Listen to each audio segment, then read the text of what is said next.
Bonjour à tous. Pierre Corneille, Horace, acte 3, scène première. Sabine. Prenons parti, mon âme en terre de disgrâce. Soyons femmes d'Horace ou cœur des Curiaces. Cessons de partager nos inutiles soins. Souhaitons quelque chose et craignons un peu moins. Mais là, quel parti prendre en un sort si contraire? Quel ennemi choisir d'un époux ou d'un frère? La nature ou l'amour parlent pour chacun d'eux. Et la loi du devoir m'attache à tous les deux. Si leurs hauts sentiments, réglons plutôt les nôtres. Soyons femmes de l'un ensemble et sœurs des autres. Regardons leur honneur comme un souverain bien. Imitons leur constance et ne craignons plus rien.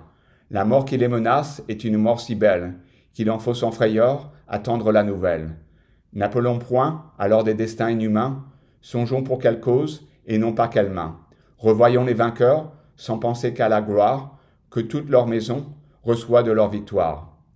Et sans considérer, aux dépens de quel sang, leur vertu les élève en cet illustre rang.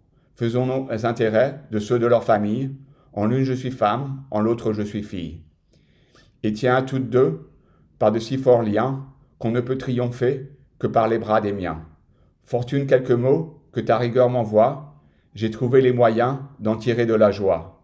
Et puis voir aujourd'hui le combat sans terreur, les mœurs sans désespoir, les vainqueurs sans horreur. Flatteuse illusion, erreur douce et grossière, fais vain effort de mon âme, impuissante lumière. De qui le faux brillant prend droit de m'éblouir, que tu sais peut durer et tôt d'évanouir. Pareil à ces éclairs qui, dans le fort des ombres, poussent un jour qui fuit et rend les nuits plus sombres. Tu n'as frappé mes yeux d'un moment de clarté que pour les abîmer dans plus d'obscurité.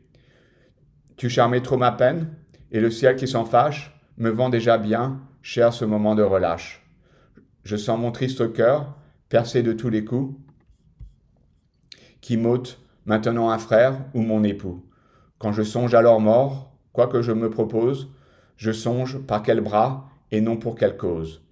Et ne vois les vainqueurs en leur illustre rang que pour considérer aux dépens de quel sang.